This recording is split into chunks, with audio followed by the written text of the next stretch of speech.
Not so long ago, pilotless aerial drones were the stuff of science fiction. Today, they're at the centre of a technological revolution, and authorities are struggling to keep up. Drones were originally designed for military use, but they're now used for everything from aerial photography to search and rescue. As Peter McCutcheon reports, they're creating a whole raft of security, safety and privacy concerns. Check. RTAmerica in the fuselage. Check. This may look like a group of model aircraft hobbyists. But what's happening here is far more important than playing with toys. Some of the aircraft are hobby-style aircraft, the fuselages, but then inside is really smart computers.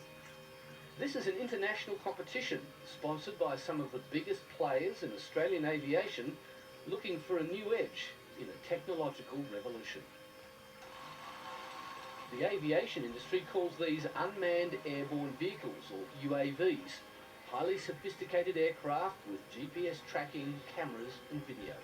It's like television coming along, or you know, digital radio, or whatever. It is the cutting edge of a brand new technology which can be used for good or evil.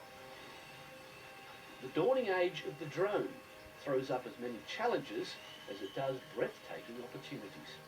There are issues that this new technology also has the ability to start intruding into our daily lives if it's going to be misused by people. Now we're seeing the private individual out in his suburb deciding he'll buy one and he can get it through the internet and we won't even know he's got it. UAVs were originally developed by the military, with the US making hundreds of drone strikes in Pakistan in its war against the Taliban.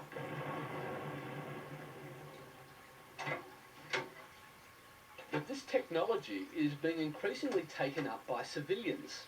5 years ago, the CSIRO set up a special research centre in Brisbane to look at how drones can be put to commercial use. This model chopper is used in trials for monitoring crops. There's so many good applications where you really need to put a camera in the sky or maybe some other sensing systems to actually measure things and look at things from an aerial vantage point. The CSIRO is also a major organiser of this event, the UAV Outback Challenge at Kingaroy in southeast Queensland. The aim is to design a drone that can navigate its way through more than 10 kilometres of bushland and farming country to find this dummy, representing a lost bushwalker. This challenge is actually targeting search and rescue. I mean, that's seen as most people I talk to, in fact everybody I talk to, thinks that's a very good use for unmanned aircraft. But it's not only scientists and boffins interested in this new technology. In northern New South Wales, a small company is trying to make some money out of it. Aerobot imports parts and assembles drones with mounted high-definition cameras. This octocopter retails at just under $10,000. Who buys this sort of thing? Well, a lot of TV, film professionals, photographers, mining industries are trying to get into it, as well as, search and rescue, fire brigades, the lifesavers are going to be using them. But there's a catch. Very few people in Australia, only 24, have permission from the aviation regulator CASA to use this technology commercially. Our current regulations work on the fact that there's a difference between someone using something for a private purpose and someone using something for a commercial purpose. That they're going to take photographs, sell those photographs, that sort of thing. A near miss between a model aircraft and a passenger jet at Perth Airport 3 years ago shows why CASA is concerned. The incident was caught on the drone's video camera. But pressure is growing on CASA to open the skies to smaller drones. How difficult is it running a business like this under current CASA regulations? It's impossible. Norm Sanders is a pilot, former Australian Democrat senator, and advised to Aerobot. CASA has no idea, nobody in CASA has any idea about how to operate one of these things, so they just put in this blanket rule which stifles this growing industry. Jews. That's Jews video. A quick search on YouTube shows how fast this technology is being taken up and how far consumers can push the law with computerised flight goggles and high-definition cameras. Now, this is the latest toy drone to come onto the market. It just cost a few $100s, But it has the sort of technology that would have seemed science fiction 10 years ago. It streams live footage back to my iPhone. It has a computer on board which automatically stabilises the whole thing. And to land it is simple. I just push a button. It goes back down.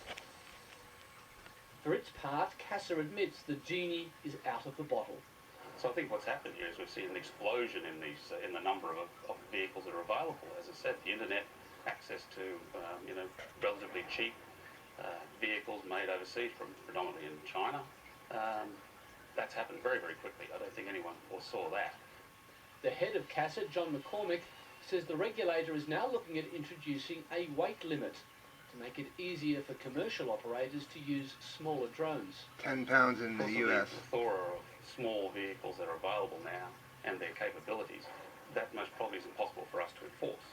So we have to more or less address reality. There's no point us writing a regulation or an order that we can't enforce. That's just bad law. Fly drones are after him. And another area where the law may need clarifying is the right to privacy, with the paparazzi using drones for celebrity shots in the French Riviera and possibly the recent topless shots of the Duchess of Cambridge. And the controversy is coming closer to home. Well, we're starting to hear of some cases. There was one in New South Wales where someone went to their bedroom window one morning and opened up their curtains and found there was a drone with a camera hovering outside their bedroom window. The Commonwealth Privacy Commissioner, Tim Pilgrim, says our current laws may need updating.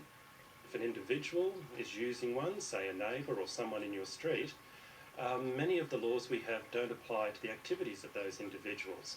So we need to take stock of the surveillance laws that may exist in the states and territories and have a look to see whether we think they're going to provide an appropriate level of regulation. These ones have the labels on them, so it's probably good. Back at Kingaroy, the focus is not on privacy but on how far the technology can go.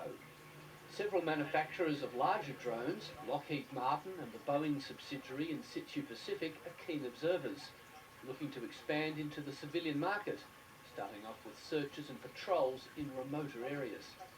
We'll build trust with CASA and with other airspace users, and we'll be able to bring it back into more short notice, more immediate type scenarios where we can really extend the technology to the limits of what it's capable of. Surf Lifesaving Australia is planning to soon send drones on test patrols over Queensland's North Stradbroke Island, and the release of regulations for small drones later this month will give some insight into just how fast the technology will be coming to a neighbourhood near you. Peter McCutcheon reporting.